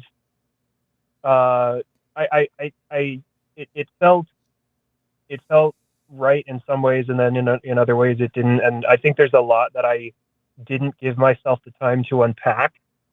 There were some like changing life situations that kind of culminated in me putting that on the shelf for a little bit. But I mean, I definitely would have. I think I would have the means and the opportunity to do that probably fairly safely. So that's definitely something I will. I think that's a really great suggestion. That's something that I should definitely explore. I think with my current partner, and this is something I may need to unpack with my partner, but for some reason, so they are actually they are trans and queer, but for some reason I don't feel as comfortable discussing this stuff with them. So that's and not feeling, and we live together. We live together and we have a child together, and I think not really feeling like I have a space to explore this stuff by myself has been a huge hindrance to me. So that may be something I'll need to discuss with them as well. And not that they've like, done anything to necessarily make me feel like I'm not safe doing that. I don't know. There's something in the way. Yeah, I think that's fair. I definitely, I think a lot of people maybe want that security of feeling like nobody's going to see me, nobody's going to judge me. So if I feel like I'm, feeling silly about this or whatever in this particular moment, it'd be easier if it was in private. I do think having somebody there, though, can be kind of a helpful sounding board, because I think we as trans people get way too hard on ourselves. And I think having someone there to be like, you don't look silly, calm down, you look fine, you look good, let's go do our groceries, like let's just do a normal life activity like this, so you can just kind of like feel good and in the moment, presenting as yourself, doing whatever things you have to do in your life. Okay, that's also a really good insight. I could see if my partner would be comfortable with that. I think I might know a couple of people alternatively who I start with as well, who I could use as a sounding board for that. Yeah, I'm lucky in that I have a fairly extensive network of, trans friends and trans acquaintances, or queer acquaintances and friends, both really. But yeah, that's something I could definitely utilize. Awesome. Not that, I couldn't confide in a cis person. I just feel like, people with parallel experiences would make me more comfortable. Yeah. Dr. Ben, is there anything you want to add before we wrap this up? Not really. I think we covered a lot of stuff so far. Cool. So, well, if it's okay with you, Ben, then we're going to move on and take this last caller so we can wrap up the show. Yeah, for sure. I appreciate you guys taking my call and giving me some things to think about. Awesome. Thank you. And let us know how any of that goes. Call back. We'd love to hear from you. For sure. Bye-bye. All right. Bye. All right. Let me... So, yes, we're going to take this last caller. Audrey Cloud has been waiting on the line for 47 minutes. Just a reminder that we're going to do super chats after that. So any super chats of $5 or more, we will read out live on air right after we get done talking to Audrey Cloud in North Carolina. Pronouns are he, him. Audrey Cloud, you are live on the line. What's going on? Oh, hey, how you guys doing? Pretty good. What's up? Okay. What's up? What I called for, I think you guys might have answered this a little while back, but I heard like the end part of the conversation. I was asking for people who are, so I understand that sex isn't binary, it's more so bimodal, so you have people who are intersex. I was wanting to know, do we know what the reasons could be for people who are trans, but like they phenotypically present what most people would agree is like, let's say male, right? So a classic male, they have XY chromosomes, what some people would say that determines what their gender is. But then also they present very masculine, but then they see themselves as being transgender. Do we know why that happens, or is it just still something that we're still learning about? There's a lot of stuff we don't know, but if you think kind of about like the previous conversation talking about kind of identity and your sense of self, like are there other parts of your identity that you would question, oh, why, if I have this body, why would I have this preference in furniture, or like this there's a lot of things about what goes on in your brain that don't necessarily have super strong grounding in physical like body characteristics. So I know that we're kind of raised to think that there's this connection between your gender identity and your genitalia and your sex characteristics, which sure, there's a correlation with the probably majority of people having certain personality traits that kind of relate to their sex characteristics. But the fact that we think of those as being interlinked is very interesting and kind of something to examine about, like, why have we equated these as being like the same thing? And I don't know if they are the same thing. They might be. We have a lot of questions that we don't have answered yet. But like with other components of your identity, it's just interesting that like we have this need to answer the why of this particular identity with like, but if your organs look this way, is there a reason why your brain does this thing? And I don't know if we're ever going to necessarily get an answer, but maybe framing it in that kind of way makes it sound a little bit silly. And that's kind of my goal of framing it that way, I guess. Okay, so it's more. Arden, what are your thoughts? Oh, it's okay. No. Go on, Audrey. I want to hear your response. No, I was just going to say, so it seems like it's just more of a thing where humans are weird and we may not get an actual answer as to why this happens, but it's more so like it doesn't, in the ultimate like grand scheme of things, it doesn't matter. But it's just, I love trying to understand why things happen. It's just always been a thing with me, so I wonder if like there was an actual like concrete answer to that, or is it more of we may never know? Yeah, I mean, I think. Well, I mean, if you. Or no, go ahead. I mean, if you flip this around too, it's like, but why do people who are XY and have phenotypically male traits, why do they all think of themselves as men? Right. Like, again, if you flip this in any which direction, it's still weird no matter how you look at it. And it's still probably questions to answer for that too. But Arden, I apologize for interrupting. No, I was just going to say, I think, yeah, it's I mentioned earlier that like, we don't really have a solid grasp on like what makes a personality, like the way it is. Like, we know that there are like dispositions. There are children who are like more reactive to stimuli and children who are less reactive to stimuli, and that has some correlation with certain like factors about personality. But really, ultimately, like, there are some people who have almost identical life experiences that come out with like radically different personalities and outcomes. And it's really hard to categorize exactly why that happens. And I think likewise for, a lot of queer people, there are a lot of queer people, like trans feminine people who might identify as a woman or like a non-binary sort of like femme-leaning person who are, assigned male at birth, and they present still very masculine, but like hold firm that like, no, my identity is feminine and not masculine. And it's like, I think it's kind of just like a fruitless effort to really sit here pondering why. And I understand why people do. I think it's normal as a human to be like, I want to know the answer to this question. But I think it is unfortunately one of those questions that you just really, maybe if we had some like cool all-seeing eye that could record the entire history of our lives, we could come to some sort of like more conclusive answer about why certain people are the way they are. But I think ultimately this is the kind of thing that you can't really know, unfortunately, in the way that, you're sort of asking about. But sure, I appreciate that there's a curiosity about the why. I just don't know if there's an answer to that question. I think it's just people be crazy sometimes, and people are different. Like I don't know. Is that helpful or in the realm of what you're talking about? I think you may have muted your own mic, Audrey. I can't hear you. All right, going once, going twice. All right, Audrey, we're gonna let you go. I'm sorry, I don't know what happened at the end there.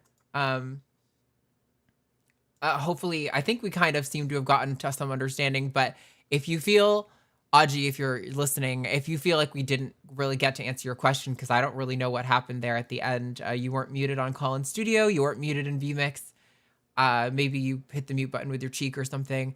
We would love to have the chance to sort of dig in a little deeper if you feel like we didn't get to the question, but I think we hit it. It was basically, why are some assigned male at birth people trans, feminine, but also masculine presenting was basically the idea, and I think we covered that in a lot of different ways. So who knows, really? Not me. I don't knows. Okay, let me close out Call In Studio since we are done with it. Thank you so much to Jess for call screening today. I know she had to run a little bit before we finished the calls there, but that is A-okay. She did a great job. I like the calls today. I think they were interesting. I thought that last call was going to be more combative than it was, because the call notes talked about trans women saying they're female specifically. And so I thought I was like, that actually is a totally different conversation that I also think is really interesting.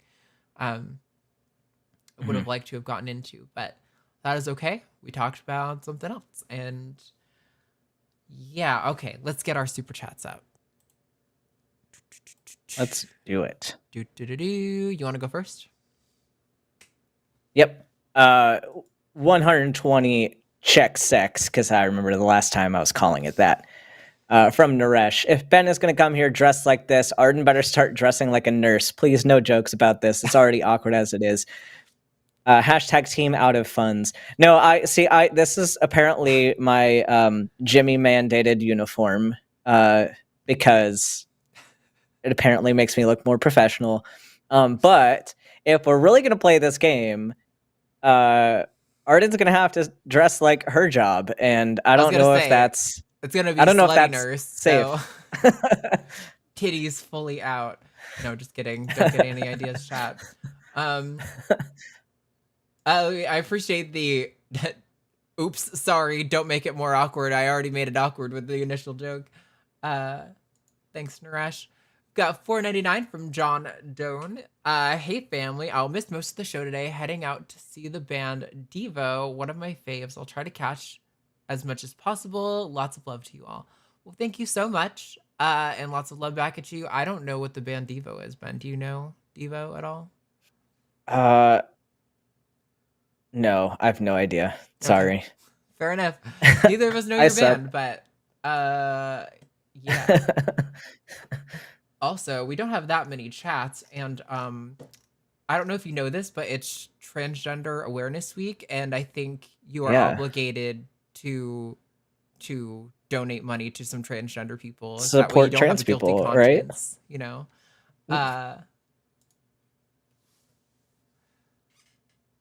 This one's all you. The next one, $4.99 from Louise Richardson. I have long-distance trans friends online, but not in person. I'm basically stealth.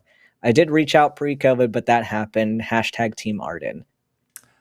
Well, yeah, I'm guessing like the trend is going to be that like a lot of the trans people here are gonna have trans friends. Yeah. Hopefully. Also, Louise, I know you were in Texas since we spoke, if it wasn't last week, the week before. I hope you show up to like LimeCon or something. Hopefully that won't be too much of a travel for you, and then we can get you connected with some trans people IRL. Yeah, I remember I used to really aspire towards being stealth earlier in transition. I think it was really an ideal when I was younger that you would kind of integrate into like a quote unquote normal life and sort of disappear. But I think there's a different level of anxiety and stress that comes with being stealth and being like always that potential risk of being like found out or whatever. That just does not appeal to me. $4.99 from John Doan again. Support the line on Patreon. I do the $30 a month and I'm disabled and live on fixed income. Both my money is well spent on supporting the line and the host. Well, definitely. Well, I do like to go to you guys for money because, you know, this is a network and we thrive on the support of our viewers. Without you guys, we would not be able to do the things that we do. Mhm. Also, if you're in a situation like this and, you know, you only have limited money, I mean, if you're great at budgeting, cool, then by all means. But, like, also, make sure you're not giving away, like, $30. That could be really important for you. Right. $5 from RC Deshen. I did this. I'm responsible for all of this. Here, have some cash as an apology. Face. Hashtag Team Arden's frog-faced Mike. That's...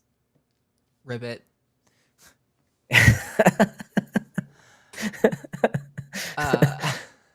I did this. I'm responsible for all this. I don't even know what that's in reference to. I don't know. I don't know what happened. Yeah. Okay. Next one. We've got 20 pounds from Jackie Greenland. Just found out that ChatGPT refused to write a piece against gender-affirming care for minors on ethical principles when asked by, I don't know what GAG is, GAG, and they are ranting about it. Gays Against Groomers. Oh, yeah, okay. Yeah. It would write one supporting it. Hilarious. Well, I think this is because... So we had somebody calling about AI last week, and I know that there have been several problems when like AI that like learns from like user inputs and stuff where they rapidly became like misogynistic or racist or things like that. So I think there have been a lot of efforts to implement safeguards against that kind of thing. I don't know. It's weird. Oh, they're saying the last caller responsible for this is because I was laughing in the middle of that call about the serious call where I was laughing. Yeah, okay. Yeah, you definitely need to take responsibility for that. But yeah, I think this is it's an interesting topic. I definitely think, like we were saying last week, or like I was saying last week, I was solo. It'll be interesting to see how AI stuff develops and how that changes over time. Because I don't know if the orange Cheeto man takes over again, I feel like probably a lot of those safeguards will get removed. But maybe, I don't know. I don't want to fearmonger because I really don't know. So, whatever. 631 from Gray Erasmus. I identify as NB and feel weird being told by some people that I'm trans. I worry that it takes away and dilutes the traditional definition. Hashtag DocBen. I don't think it dilutes any definition. I mean, I don't speak for the entire trans community, but I think non-binary people do fit under the trans umbrella, as in they are a gender that is not what they were assigned at birth. And as such, like, you're engaging with society in a unique way. You're facing barriers to being yourself in society. You're facing barriers to healthcare. You're facing a lot of the same barriers. It just manifests a bit differently. So I think for all the intents and purposes of the label of trans, I think like non-binary people would meet the definition. So not like I'm the arbiter of what the definition of trans is, but like you get what I'm saying, I think. Yeah, absolutely. I remember, like, so my sibling is non-binary, and when they first came out, they were also doing, like, you know, we were allowed to use, like, sort of pronoun and gendered language that were associated with them beforehand, and they kind of were like, I'm kind of trans, but I don't really want to claim that label or whatever. And now they're a lot more comfortable. And I think a lot of people are maybe, like, who are in that position, I mean, I don't want to speak, for maybe I'm totally off base, Gray, but I think a lot of people will be like cis passing, so to speak, maybe, and feel like they can't. I'd go into that camp for whatever reason, but I think probably part of the reason you feel that way is because, because people might assume you're cisgender, you can't be authentic with yourself, which is kind of like what Ben was saying, and like that Which is a also, barrier, yeah, which is a unique barrier, and I think absolutely fits under the umbrella. So, alrighty, let's. Oh wait, is this one me? I talked a lot on the last one, but you read it, I think. It's you. Sorry. Yeah. It's because I'm assigned male. Talking. No, just kidding. 20 Australian dollars from Alice and the Animal. I've heard Carrie say that joke was supposed to be that Ace Ventura was homophobic. He now thinks that this was poorly handled, and especially with so many kids liking the character, would have done things differently. Yeah, I mean, like, I don't think it's necessarily Jim Carrey's fault. It's probably more of the script writer's fault. Although I guess there are situations where actors will be like, what if this happened? And they're like, yeah, okay, let's do it. So maybe it is his fault. I don't know. I think it's important to just do what he sounds like he's doing. It's, not be so hard on yourself for falling into societal norms in the past, but to be like critical of it, being like, yeah, that was bad. That shouldn't have happened, but it did. And if it were to happen again in the future, I would do it differently. Like I feel like about as mature and realistic of a take as you can really have on that sort of thing.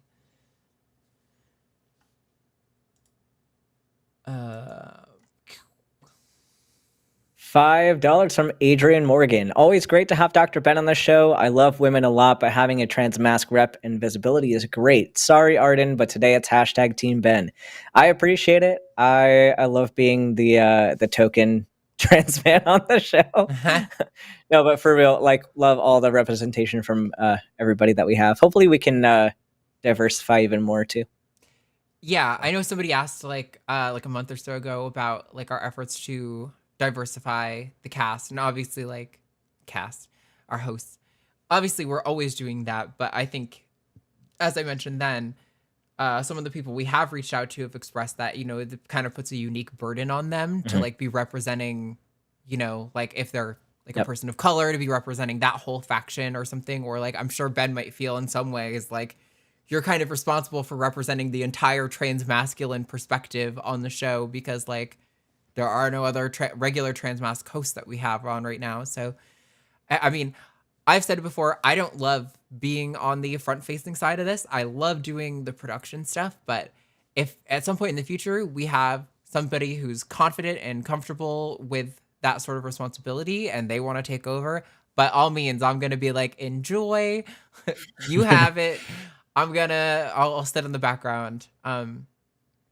Yeah, we'd love to have more people on. And I'm sure as, more creators kind of come to the surface, as, more people are using like social media and stuff, if people have recommendations, definitely send them to us. We'd love to like check out people and like talk to them and see if they're interested or comfortable.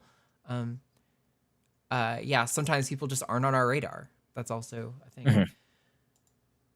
But 120 checks text from Naresh. I'm aware of you. Thanks, Naresh. Thanks for the awareness. Love it. $4.99 from Louise Richardson. I hope this is not late. I would love to meet trans folks in Austin. Give me details. I think, yeah, I mean, I haven't heard all the recent announcements. I know that we were talking about LineCon, but I don't know what information has been public and what hasn't. So yeah, I won't speak. So we have secured a venue, I believe. There's even been like a contract signed, and it's going to be the day. I don't remember the day off the top of my head. There's going to be a solar eclipse next spring. It's the day of and the day before, I believe, are the days of the convention. But we have very little figured out. We're supposed to have a the Line team meeting at some point over the next month to go over all those details, and then I'm sure by the new year we'll have a couple of months of runway to make sure we are like hyping you guys up and giving you all the information you need. There are no missed details though. You're not too late. We haven't even ironed out everything yet. Yeah. Mm-hmm. Then $5 from Andy Placeris. House not knowing of the band Devo makes me feel much older than I am.